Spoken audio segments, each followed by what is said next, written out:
कारगिल विजय के 25 वर्ष पूर्ण होने पर कैप्टन मीरा दवे, जो खुद भारतीय सेना में अपनी सेवाएं दे चुकी हैं, और सिद्धार्थ दवे, जो कि एक मैनेजमेंट गुरु हैं, अध्यात्म, भारत की संस्कृति और इतिहास के बारे में उनकी जानकारी अनुकरणीय है।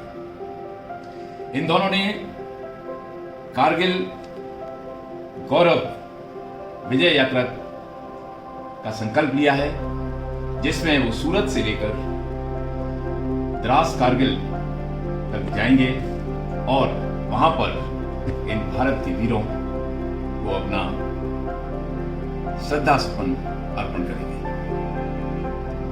इसका उद्देश्य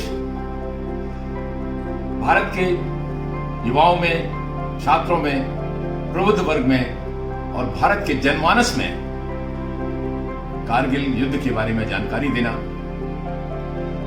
कारगिल युद्ध में भारतीय सशस्त्र सेनाओं की त्याग, तपस्या और बलिदान की गौरव गाथाएं बताना,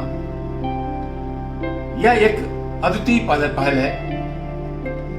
यह सूरत से शुरू होकर जयपुर के बाद लालगढ़ चट्टा, बठिंडा, बरनाला, अमृतसर, जम्मू, श्रीनगर, सोनमर्ग और फिर द्रास कारगिल में इस यात्रा का समापन होगा।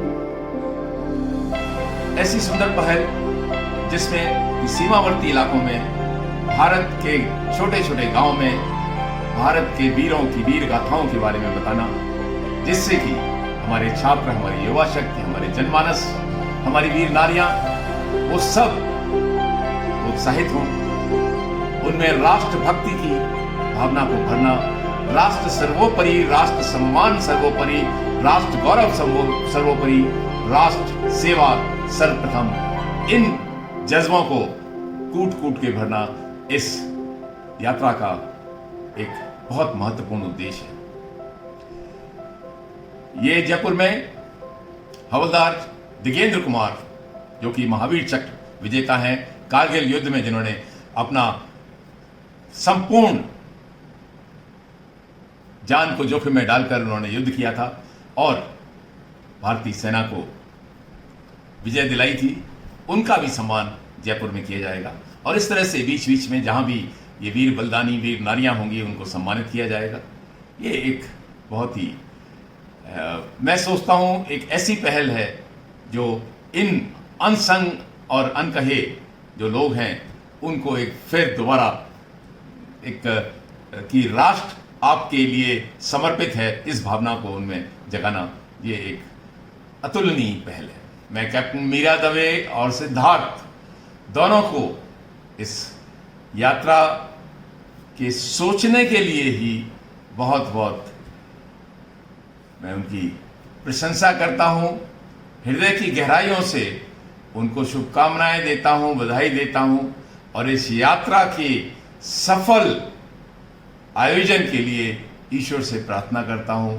मुझे पूर्ण विश्वास है जो दृढ़ शक्ति और प्रतिबद्धता कैप्टन मीरा दवे और सिद्धार्थ में है, यह यात्रा केवल सफल ही नहीं होगी, ये उसके बियॉन्ड भी जाएगी। और मुझे पूरा विश्वास है कि भारत के जन जन में एक ऐसी भावना जिससे कि भारत सर्वश्रेष्ठ बनेगा, भारत सर्वोपरि रहेगा और भारत यश और कीर्ति के शिखर पे पहुंचेगा, ऐसी भावना को जागृत करने में पूरी तरह से सफल होगी। मैं इन दोनों को बहुत बधाई देता हूं, शुभकामनाएं देता हूं। अपनी एक छोटा सा नमन अपने उन वीर बलिदानियों के लिए जिन्होंने कारगिल में अपना सर्वोच्च बलिदान राष्ट्र के नाम कर दिया है। नमन उनको जो इस देह को अमरात्व देके इस जगत में शौर्य की जीवित कहानी हो गए हैं। जय हिंद, जय भारत की सेना।